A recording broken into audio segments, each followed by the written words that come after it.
O uso de telas na infância tem acontecido de forma cada vez mais precoce. Os telefones celulares, os tablets, os computadores fazem parte do cotidiano, né, da maioria das famílias. A gente sabe disso porque a gente faz parte. E muitas vezes acaba tornando-se a principal forma de distração para as crianças. O excesso do uso dessas tecnologias, no entanto, pelas crianças, pode refletir diretamente na fase adulta. Então, não é coisa que a gente vai ver na infância, é lá na frente, causando problemas graves, como obesidade, isolamento social, isolamento familiar, dores musculares, problemas posturais, déficit de atenção, depressão, enxaqueca, entre outros. Sabe que quando eu falo de criança, quando eu falo de educação, eu me lembro muito da minha própria infância e da minha própria educação. E eu tiro o chapéu para os meus pais e quero falar para você que é pai, para você que é mãe. Olhe com atenção para os seus filhos. Filho precisa de cooperação. Filho precisa se sentir pertencente à família. Ele também tem afazeres, apesar da pouca idade. Filho precisa de limites. Filho precisa de rotina. Filho precisa de leitura, de carinho, de colo de pai e de mãe com mola para você impulsioná-lo para a vida sempre. Não fique preocupado em mostrar para o mundo que o seu filho se comporta lindamente num restaurante porque está com celular. Filho, dá trabalho para que a gente, lá na frente, só tenha gratidão a Deus.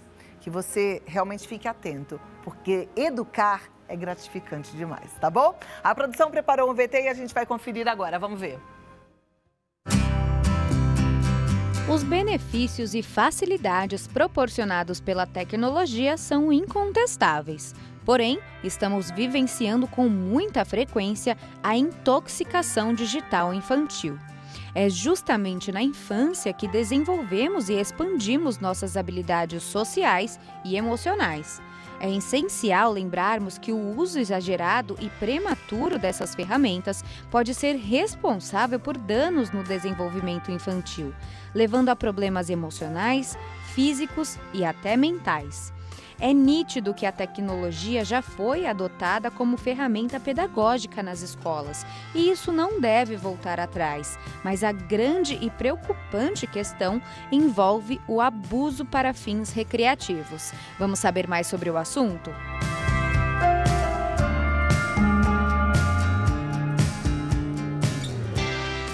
Vamos saber mais sobre o assunto com ela, que entende tudo de infância, de saúde infantil, a pediatra doutora Jaqueline Santin. Seja muito bem-vinda. Uma alegria, Cláudia. como sempre, te receber, doutora. Muito obrigada. Senta aqui para a gente começar esse bate-papo. Lembrando que a gente vai estendê-lo para o YouTube também. Depois eu volto para a televisão, porque aqui a gente vai esmiuçar essa história. Tá ótimo. Porque apesar da gente saber que filho dá trabalho, que a gente tem a responsabilidade da educação, é tentador, na hora do aperto, deixar até o bebezinho dar uma distraída usando o celular, né? Tem toda a razão, Cláudia. Eu queria agradecer, boa tarde a todos por estar aqui. É uma alegria muito grande. Isso que você falou no começo da matéria é muito precioso.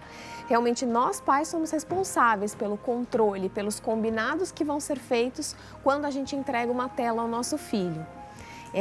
Eu gosto muito de conversar com os pais para eles tentarem se lembrar de como foi a infância deles, de como foi a infância lá atrás, porque às vezes dá a sensação de que não existia outro modo de fazer o filho funcionar se não fosse na tela, se não fosse realmente entretido ali. Então a gente tem que lembrar que pouco tempo atrás a gente nem tinha todo esse recurso, né?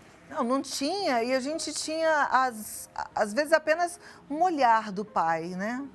E a gente já sabia que tinha que ficar quietinho. E não é porque a porrada comia, não. Às vezes, não. Em algumas casas, infelizmente, sim. Mas não precisa ser. Pai e mãe precisa ser autoridade na vida do filho. Postura de autoridade. Não pode perder essa postura, né, doutora? Exato, a postura de autoridade. Muitas mães falam, mas ele quer muito, ele pede bastante. Mas realmente essa é uma decisão tão grandiosa, tão enorme, dar a tela para uma criança, que a gente não pode delegar isso para uma criança, decidir quando vai ser, decidir como vai ser. Os combinados têm que partir realmente dos pais. Existe tempo ideal para cada idade? Existe sim. Bom, a Academia Americana de Pediatria, a Sociedade Brasileira de Pediatria recomendam que até os 2 anos as crianças não tenham nenhum acesso à tecnologia. Como exceção seria a videochamada com os avós, com a família, essa seria uma exceção, mas programas, vídeos, musiquinhas, tudo isso a gente deve evitar de oferecer antes dos 2 anos. E depois dos 2 anos, eles recomendam até 1 hora ao dia. Mas de verdade, eu penso de uma forma mais crítica. Será que com 2 anos a minha criança tem maturidade para acessar um conteúdo que é altamente viciante, que foi feito, desenvolvido, toda a engenharia para viciar? Eu acho que não. Eu acho que a gente tem que pensar nos pré-requisitos para começar a usar a tela. Quando a minha criança tem uma mínima capacidade de fazer amigos offline, amigos na vida real, quando a minha criança tem capacidade de se autorregular, então não é toda frustração, não é toda tristeza que ela vai para a tela, não é seu único e principal modo de lidar com as frustrações e tristezas da vida. E também quando a minha criança sabe que depois daquele tempo ela vai partir para outra atividade importante, outra atividade na vida real. Quando ela tem esses 3 pré-requisitos, aí sim a gente pode oferecer sob vigilância, né? Será que com 2 anos uma criança consegue ter esses 3 pré-requisitos? Às vezes até o adulto não tem. Exatamente. Né? Então, na minha opinião, na minha modesta opinião, 2 anos é muito cedo. E quanto mais a gente puder adiar, melhor. Eu entendo que a realidade das famílias é muito distinta. Tem famílias que têm bastante rede de apoio e famílias que têm pouca rede de apoio. Mas a gente não pode usar isso como desculpa. É uma desculpa verdadeira, mas ainda assim é uma desculpa, né? Quando a gente tem um filho, ele vai no topo da prioridade. A gente vai programar o dia da criança e quando a gente está falando de crianças com mais de 2 anos, a gente se baseia para introduzir a tecnologia depois de ter avaliado todo o dia da criança. Onde cabe? Como cabe? Quem estará junto?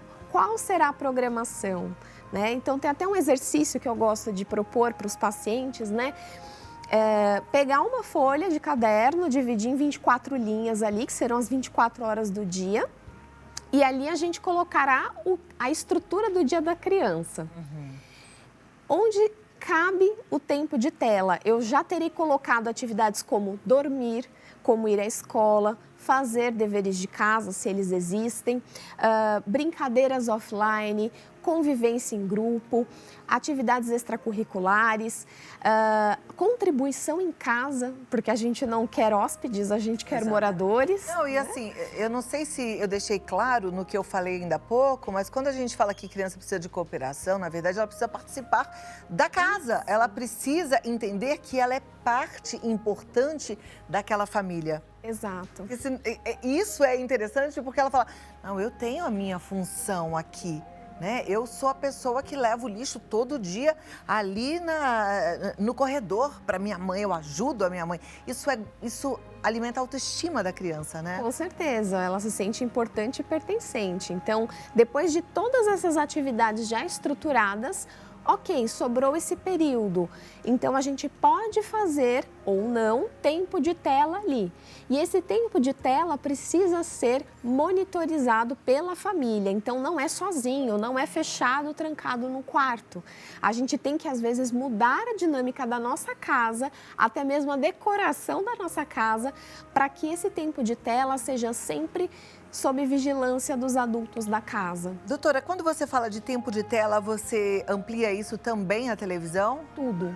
Tá tudo incluso nisso, desde tablet, celular, Netflix, televisão, tá tudo englobado nisso. Agora, é muito difícil a criança não ter acesso a nada, incluindo televisão, até os 2 anos de idade, porque a televisão, em muitas casas, ela fica ligada quase que o dia inteiro. E ali a criança eu vejo isso como o meu netinho, né? Eu tá ali no vivi isso. colo, mas a televisão tá ali. E a criança, ela é atraída naquele movimento visual. Eu, sabendo disso, por isso que é importante ter conhecimento e ter consciência, né? Eu sempre fui uma pessoa viciada em telas desse estilo, de deixar a televisão ligada só para ouvir o barulho. Às vezes eu não estava nem prestando atenção no que estava passando, mas estava cozinhando, estava arrumando as coisas com a televisão ligada. E quando o Isaac chegou na minha vida, o meu filho hoje tem 2 anos, a TV, ela fazia parte da estrutura principal da casa, na sala, que era conectada à cozinha, aquela tela grande e o sofá virado para ela, né? E uma sala relativamente pequena. E quando a gente foi se mudar de casa, eu tive essa oportunidade, né, de me mudar de casa, eu falei pro meu esposo, eu falei, eu não quero que a sala esteja em função da televisão, não quero mais isso. Então a gente até optou por sacrificar um quarto para colocar a televisão ali, para que ficasse realmente longe, né? E que não fosse realmente o centro das atenções. Foi uma bela mudança. E vocês se adaptaram? Sim. Olha lá. Foi difícil, foi muito difícil. E você vê, ao mesmo tempo que a gente tem essa facilidade de migrar da televisão e vir para a internet, de repente você já está aí no YouTube, está conectada com a gente pelo YouTube também desde o início, né? Que a gente precisa colocar limite nas crianças. Então, antes da gente voltar para o assunto, falar dos limites das crianças, eu quero, apesar de querer que você fique aqui comigo, lembrar que a gente precisa, antes de colocar limite para o outro, pensar nos nossos próprios limites. Porque eu penso que é muito errado a gente colocar limite para os nossos filhos se a gente não tem limite em relação àquela conduta, né? Eu digo assim, pai e mãe que está o tempo inteiro no celular, que moral tem para falar que o filho não pode? Então, a gente precisa prestar atenção nas nossas escolhas. E por que é que o filho não deve ficar o tempo inteiro no celular? A doutora vai explicar daqui a pouco, com certeza por várias questões. Mas uma delas é porque ela precisa da interação com os pais. Ela precisa do pai sentado no chão, brincando, montando um autorama, correndo com ela no parque. Então, a gente tem que ter muita atenção com isso, tá bom? Vamos voltar para o nosso bate-papo, doutora. Certo. Você estava falando do tempo De tela. de tela em relação a cada idade. Você falou que, inclusive, na sua casa você precisou fazer uma nova Adequação. forma de viver, né? Sem a Foi. televisão na sala e você colocou num quarto. Custou uma certa abstinência, foi desconfortável nesse começo, mas eu consegui, né? Realmente, Isaac mudou muita coisa na minha casa. Eu acho que essa foi uma das grandes novidades boas que a gente teve com a chegada dele. Eu comecei a perceber que com 2, 3 meses ele já ficava tentando virar para ver o que estava acontecendo na tela. Então, eu ali já percebi, eu falei, opa, ele está querendo prestar atenção. Inclusive, quando tem uma criança pequena em casa, essa recomendação, enquanto ela não dá bola para a televisão ligada, a princípio não tem problema. Mas a partir do momento em que ela presta atenção na tela, já são liberados neurotransmissores que podem levar ao vício. Já vamos falar disso. Então, você está lá assistindo novela, telejornal, geralmente a criança não dá bola. Mas se eu começo a perceber que mesmo em programação adulta, ela começa a ficar fascinada e um tanto quanto fissurada naquilo, não deixa de brincar para ficar lá vendo junto com a mãe, com a avó, aquele programa, atenção, atenção. E eu gosto muito de salientar isso que eu falei dos neurotransmissores liberados no cérebro, porque um adulto usando um celular para pagar conta, para trabalhar, para agendar uma consulta, para fazer coisas, funções de uso ativo daquela tecnologia, eu estou usando a tecnologia como um fim, né? Como um instrumento para chegar naquele fim. Não libera os mesmos neurotransmissores do que o uso recreativo. Então, é muito diferente. Claro, você vai explicar isso para o seu filho, que é diferente o pai lá fazendo home office o dia inteiro no computador, dele ficar jogando o dia inteiro, é diferente. Apesar de ser uma desculpa verdadeira, cuidado, use essa desculpa com moderação, porque a criança também precisa realmente ter o espelho, isso que você falou, o exemplo. Meu pai, quando não está lá no trabalho, ele está na vida real, ele está brincando comigo, ele está indo ao parque comigo, está fazendo atividades comigo. E não é que ele sai do home office e fica na rede social depois também, né? Importante isso. Eu não sei você, mas Talvez você esteja como eu, né? Tô me sentindo até um pouquinho culpada, assim, porque você vê, o Bernardo tem 5 meses, mas outro dia eu já deixei ele assistir lá um tal de Lulu Kids, que era tão bonitinho, que ele estava atento à televisão. Eu falei, vou colocar um desenho. E ele amou. E agora eu tô ouvindo que é um risco. Isso. A qualidade de vida dele futura. Por quê? O que que acontece? Certo. Quando a criança está ali num game, numa rede social, num vídeo e está muito conectada, ela está liberando... Um bebezinho, por exemplo, assistindo televisão. Um bebezinho assistindo televisão e está ali conectado, gostando, ele está liberando cargas de dopamina. Dopamina é um neuroquímico do cérebro que causa a sensação de bem-estar rápido, só que também fugaz. Então, rapidinho ele se sente bem, mas ele precisa de mais cargas de dopamina para continuar se sentindo bem. Só que o problema é que você libera dopamina lá na tela às custas de menos tempo offline. E o tempo offline com as pessoas, à luz do sol, fazendo atividade física, é o que vai liberar outros neuroquímicos, principalmente ocitocina. E é a ocitocina que vai dar sensação de conexão, vínculo e alegria verdadeira.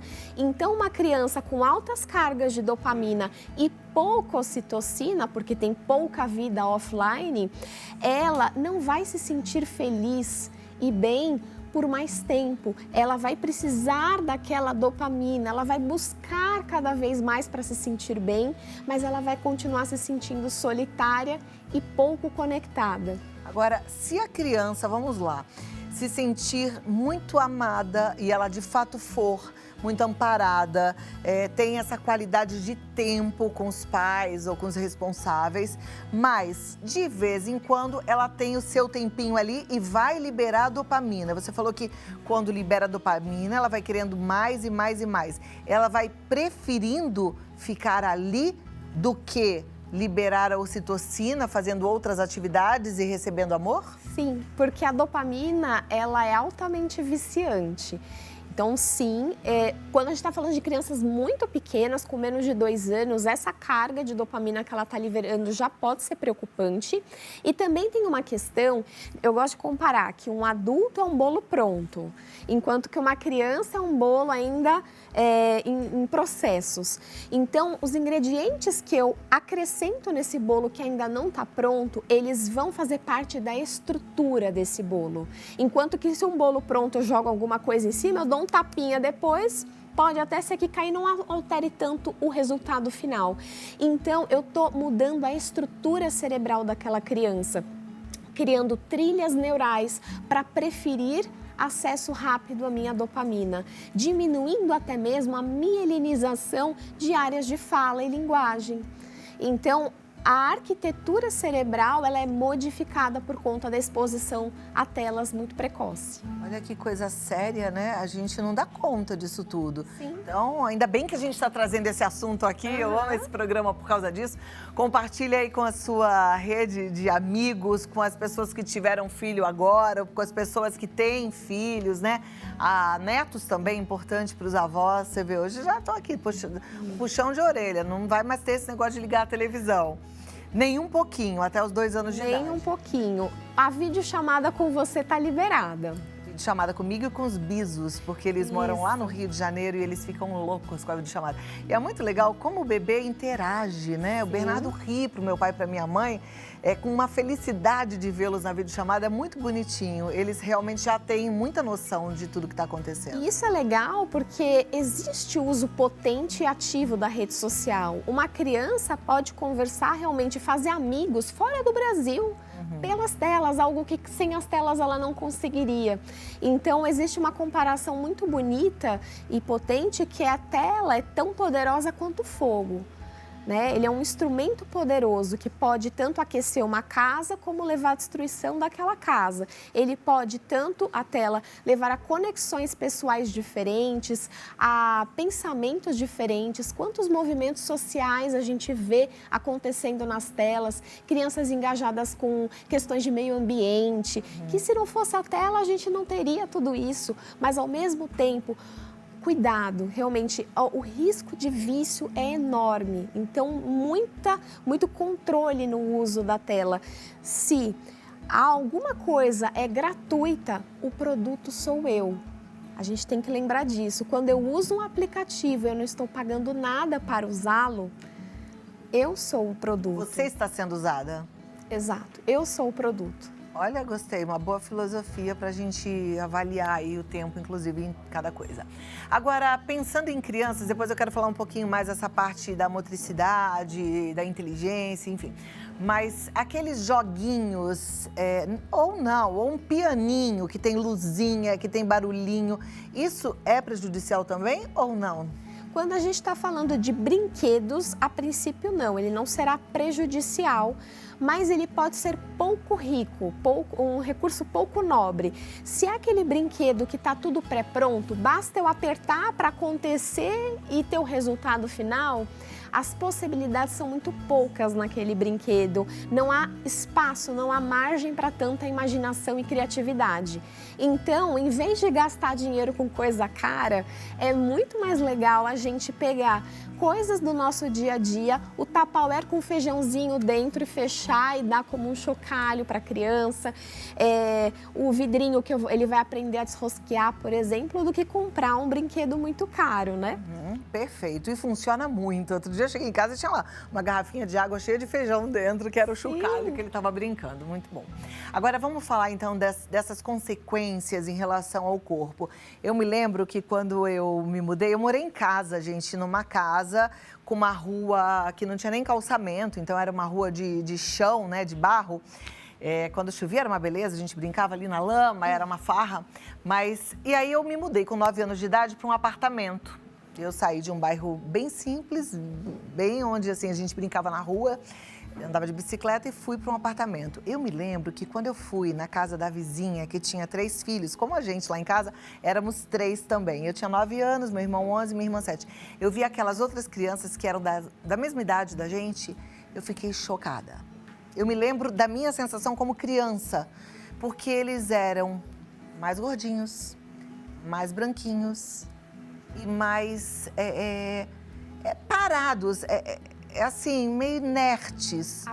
Apáticos. Eles ficavam na televisão.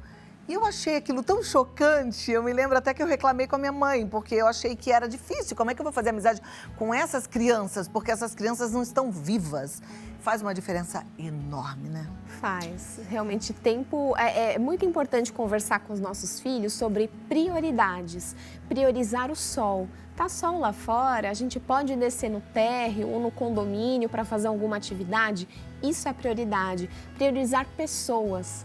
Tem visita em casa, tem primo, tem amigo, priorize as pessoas e não a tela. Priorizar a atividade física. Então, quando eu vou montar a escala lá do cronograma do dia do meu filho, tem atividade física diária? Se não tiver, vamos tentar arranjar? Às vezes a gente consegue coisa gratuita, né? Verdade. Às vezes a gente consegue um SESC, às vezes a gente consegue uma parceria com a escola para que no contraturno eles fiquem um pouco mais de tempo lá na quadra. Então, é muito importante realmente pensar de forma ativa pela criança, porque quando ela sai da tela, já começando realmente com aquela questão da dopamina, do vício, ela não vai ter tantos recursos, ela não vai ter tanto conhecimento para puxar coisas novas. Falar, tá bom, eu vou sair da tela, então vou fazer isso, então vou fazer aquilo. Às vezes ela não consegue e é o nosso papel como adulto falar, filho, ó, terminou, a próxima atividade a gente pode fazer isso ou pode fazer aquilo. Então a gente vai guiando, vai margeando as atividades dele. Legal. A gente falou de algumas consequências, né? Então, essa falta de interesse, esse isolamento que muitas vezes acontece, a falta da vitamina D, porque a criança não toma sol o suficiente, um pouco da obesidade, tem prejuízos na fala, na motricidade. Sim, com essa hiperexposição a telas durante o período de pandemia, em que muitas famílias sofreram com a falta de rede de apoio, trabalho em home office, mas de um jeito improvisado. Ninguém sabia o que ia fazer e, de repente, todo mundo dentro de casa e não tinha o que fazer com as crianças, preciso trabalhar aqui e não tenho quem me ajude. Aí a babá a tela virou a babá, né? Então, nesse período de pandemia, nós tivemos uma quantidade absurda de crianças com atraso de fala. Olha. Né? Por conta dessa hiperexposição a telas, né? A geração Z, que é a geração que vem ali do final dos anos 90 até ali 2014, 2015, é uma geração que está sofrendo muito de FOMO. O que é isso? Fear of Missing Out, que é um termo em inglês que é medo de estar por fora. Elas ficam ansiosíssimas, porque se elas não estão conectadas, vai que está acontecendo alguma trend, alguma coisa muito interessante e eu vou ficar de fora. E isso para um adolescente é algo catastrófico. Se eu ficar de fora, se eu não estou realmente conectado com os meus amigos, eu posso ser deixado para trás, ninguém vai gostar de mim. Então, isso é uma coisa, essa necessidade de pertencimento, de ter os likes do grupo, isso é pré-histórico. O adolescente lá na pré-história precisava ter essa vontade de pertencer ao grupo, de querer novidades para conseguir se mostrar, né, como uma pessoa realmente que vai conquistando o território e coisas do tipo. Então, o nosso cérebro está programado na adolescência para buscar novidades, entrosamento com o grupo e riscos. Ele está programado para buscar riscos. E o que eu tenho na internet? Desafios perigosos. Então, é um cérebro suscetível num ambiente que pode fornecer coisas perigosas que suprem essa necessidade. Então, é muito importante essa orientação e não falar, ai, que jovem bobo, que coisa absurda, caiu nesse desafio. Não, o cérebro dele está vulnerável. E como que está a questão em casa, a conexão em casa? Será que essa criança, esse adolescente teve o amor e o carinho para não precisar chegar ao ponto de fazer um desafio absurdo daqueles, né? É interessante essa coisa de ter amor e carinho, porque é muito diferente da gente dar amor e carinho. Isso não só pensando em filhos, mas pensando em qualquer relacionamento. Às vezes, a gente acha que o outro está abastecido do amor que a gente dá. Mas, às vezes, a gente está profundamente enganado. Porque talvez a gente dê um amor que o outro não mensure como amor. E a gente não abasteça o tanque emocional dele. Por isso que é importante o diálogo. E tentar entender qual é a linguagem de amor do nosso filho, do nosso marido, do nosso parceiro, da nossa parceira. Isso é importantíssimo. Preste atenção. Eu vou pedir para a produção colocar aqui o nosso chat, porque... hoje não tem chat no YouTube. Que pena. Eu amo quando tem. Tem perguntas pelo Instagram já, senão a gente já pode fazer algumas perguntas. Mas eu quero também convidar, vou pedir para a gente microfonar a nossa reflexologista, porque eu quero aproveitar a sua presença aqui. Daqui a pouquinho eu vou chamá-la para entrar, porque ela fala de reflexologia, inclusive para bebês. A última vez ela falou. E aí eu vou aproveitar que você está aqui para a gente fazer um contraponto, tá bom? E também tirar algumas dúvidas das mamães. Mas vamos lá. Tem perguntas aqui via Instagram sobre este assunto. Quais estratégias poderiam ser usadas para lidar com este tema, como evitar o uso excessivo das telas? Tá ótimo. Então, uma estratégia que eu já mencionei aqui é aquela de organizar o dia da minha criança e no tempo que sobra eu vou organizar tempo de tela programado, supervisionado. Se eu puder assistir junto, inclusive, melhor ainda, porque eu vou saber exatamente o que está se passando ali na cabecinha dele. Da criança, né?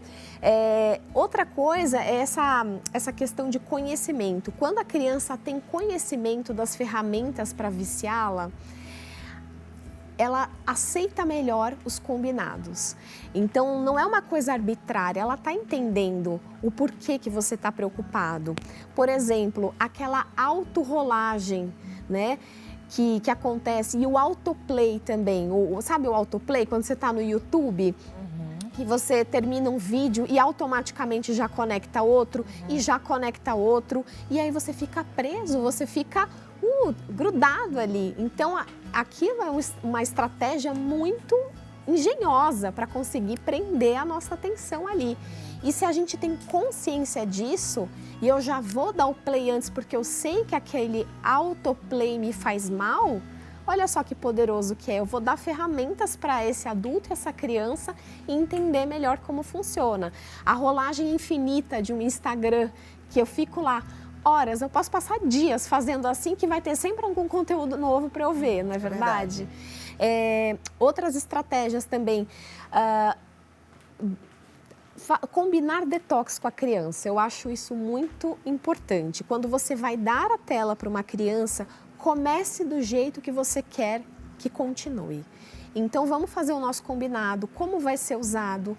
Eu gosto, na verdade, até de combinar, de não dar o aparelho para a criança. O aparelho é meu e eu vou te permitir que use para estes fins, sob a questão de que, se não for cumprido os tratos, os combinados, será retirado. Agora, a partir de quantos anos uma criança ou um pré-adolescente pode ter um aparelho de celular, por exemplo? Certo.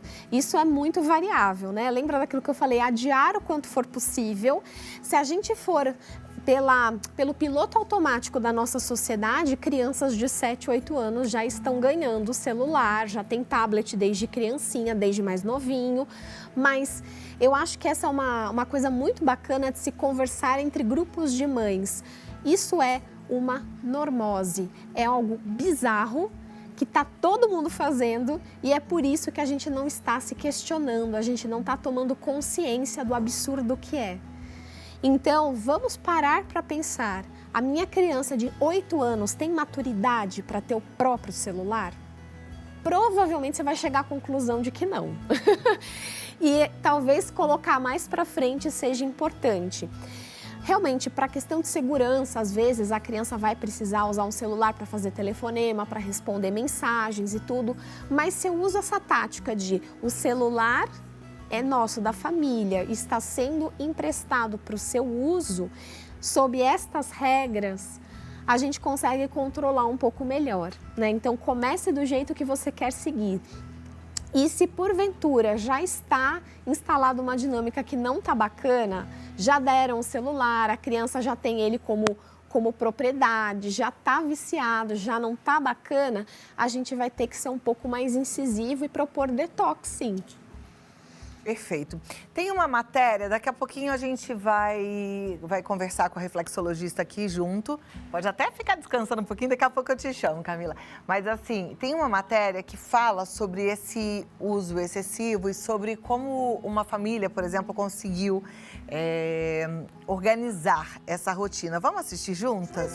E você vê, a gente está falando de tecnologia, tem um lado bom, né? A gente está conectado com o planeta, então todo mundo pode assistir uma entrevista inteligente como essa, trazendo tantas informações de qualquer parte do mundo. Exato. E isso não é uma regra do Brasil, na verdade isso é ciência no mundo todo, né? O uso excessivo de tela para crianças, pré-adolescentes e adolescentes é maléfica. Exatamente. Vamos chamar a matéria agora? Vamos ver como é que é isso. Vai lá.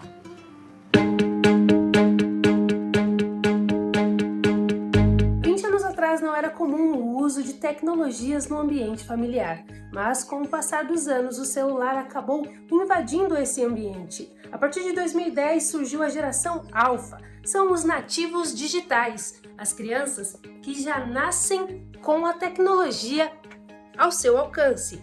E aí, com isso, surgiram várias questões e nós vamos ouvir duas mães que passam por isso diariamente. Eu tenho 3 filhas, eu tenho uma de 14 anos e 2 de 11, que são gêmeas. A Caterine era a primeira filha, então a gente tentou segurar o máximo, né, aquela coisa de televisão. Não tinha muito ainda essa coisa de computador, de telefone, não era tanto como hoje essas redes sociais. A gêmea já foi um pouquinho diferente, elas já pegaram um pouco mais cedo, mesmo porque a mais velha já tinha 3 anos, então a mais velha já tinha contato com algumas outras coisas, e conforme elas iam crescendo também o contato é maior. Na verdade, isso acontece meio que naturalmente, né? A gente, enquanto você tá amamentando, enquanto tá tudo acontecendo, a gente tá vendo uma televisão, você tá olhando um celular, então a criança ela tem contato com a televisão, com a tela, com o celular, muito rápido. O que eu tentei controlar é quando eu daria para ela a televisão, quando colocaria lá na frente da televisão, quando eu daria o celular ou um iPad, um tablet para ela poder brincar. E isso eu consegui controlar bastante. Por minha sorte, eu digo, né, a pandemia foi uma tragédia, mas nesse momento propiciou que eu ficasse em casa junto com ela. E agora, com 4 anos, é que ela sabe o que é um celular e ela pede o celular para jogar ou para ver alguma coisa. Então eu acho que eu consegui segurar bastante. controlar o que ela assiste é mais fácil, o que ela vê é mais fácil, porque ela é pequenininha, né? 4 anos. O celular tem ali um aplicativo que a gente coloca Kids, que você limita o que ela vai fazer ali dentro e ela joga os joguinhos que eu baixei pra ela. Aquela capacidade de criança de estar o tempo inteiro rodeada de amigos, eu acho que hoje deu uma enxugada um pouquinho. Eu acho que eles não conseguem tanto essa socialização. Às vezes a gente percebe que eles estão juntos, no mesmo ambiente, mas todos estão com o celular na mão. E como fazer para tirar essas crianças da frente da tela? Eu trabalho de casa, tô em home office hoje em dia, e tento ficar bastante tempo com ela. Ela gosta muito de brincar de boneca, de mamãe filhinha, de fazer essas atividades de educação artística, e eu faço muito isso com ela. Nós temos bichos em casa, temos cachorrinho, gatinho, então o que a gente faz? A gente sai para passear com eles, então a gente, olha, o bichinho tá precisando de passeio, então olha, tá precisando de uma escovação, aí vamos fazer a hora da família, então a gente tem aquele momento que todo mundo senta para assistir filme, a gente gosta de algumas séries, então a gente deixa para assistir os episódios da série juntos. A gente joga jogos de tabuleiro, como o Ludo, é um jogo que hoje ninguém mais quase usa, mas a gente gosta muito de jogar com as crianças. Jogos de memória, enfim, vários jogos de cartas, né? Então a gente tenta fazer algumas atividades em conjunto. O que eu tento passar pra ela é que, assim, tem outras atividades mais legais pra serem feitas. Quando elas estão com as primas brincando em casa, me dá o celular pra gente brincar. Não, o celular é pra quando você tá sozinha, né? Agora você tá com suas primas, tá com suas amigas, vai brincar. Então, e ela vai. Então, eu acho que é esse o valor que eu tento passar. De que o celular, eu brincar no celular, ficar no celular, é quando você tá num momento mais sozinha, quando você já esgotou outras possibilidades, né? Mas não sei o que vem pela frente. A Ananda tem 11 anos e conta como é sua relação com o celular. Na pandemia eu acho que fiquei mais ativa no celular, justamente porque a gente ficava em casa, a gente ficava mais na tela, mas o fato bom é que eu tenho minhas irmãs, então eu conseguia brincar com elas, a gente conversava e nem sempre ficava no celular.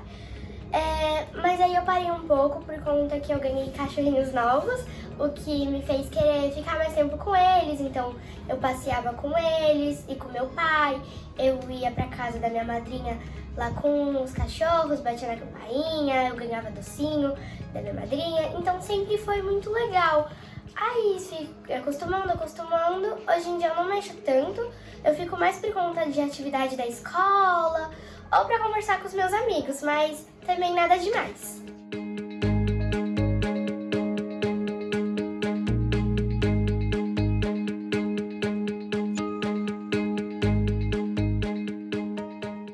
Que lindezas, né? Graça de família. Uma ótima estratégia, família linda, um ótimo exemplo. Agora, lembrei que eu converso com muitos pais e falo assim, comprei o cachorrinho pro meu filho que queria tanto, ele nem olha pro cachorrinho, quem cuida sou eu, sobrou pra mim. No caso, a gente tem que aprender a delegar, você pediu, o cachorrinho é seu, a responsabilidade é sua, né? Exato, essa firmeza associada à gentileza que a gente conversa na educação positiva. Perfeito, temos mais perguntas, vou chamar aqui pelo Instagram. Vamos lá, você que mandou a sua pergunta, muito obrigada. Eu não abri o chat do YouTube porque foi impossível, porque às vezes entra o que a gente não quer, então a gente não pôde abrir lá. A Vitória Vieira, do Rio de Janeiro, diz: em que grau a exposição às telas afeta a saúde das crianças? Bom, como a gente já estava conversando aqui, é desde a parte física, porque a criança fica naquela postura mais tensa, mais rígida, então acaba fazendo lesões de esforço repetitivo, né? No computador, também no tablet, ficando mais tenso, às vezes levando a tensões em outros lugares do corpo que a gente nem imagina, por exemplo, nessa articulação temporomandibular, rangendo os dentes, ficando com dor de cabeça por conta dessa tensão. Questão de sedentarismo também é muito importante, né? Quanto mais a criança gasta tempo na tela, menos tempo ela está gastando energia física, né? Correndo por aí, fazendo atividade, levando ao sedentarismo. E quando a gente está falando de sedentarismo na infância, a gente está fazendo uma trilha neural, uma trilha de que não é tão gostoso fazer atividade física. E isso vai interferir no gosto pelos exercícios na idade adulta. Lembra daquela questão do bolo pronto e o bolo que ainda está, né, em processo de cozinhar. Perfeito. Então, parte física, parte emocional, parte psíquica, aquilo que a gente conversou. É uma geração, essa de agora, a geração Z e a geração alfa, um pouco mais ansiosa, um pouco mais deprimida, porque a gente está falando de altas cargas de dopamina com menos carga de ocitocina, que deixa a pessoa mais calma, mais tranquila, e isso realmente leva a maior taxa de mutilação, de dificuldade de lidar com as frustrações da vida.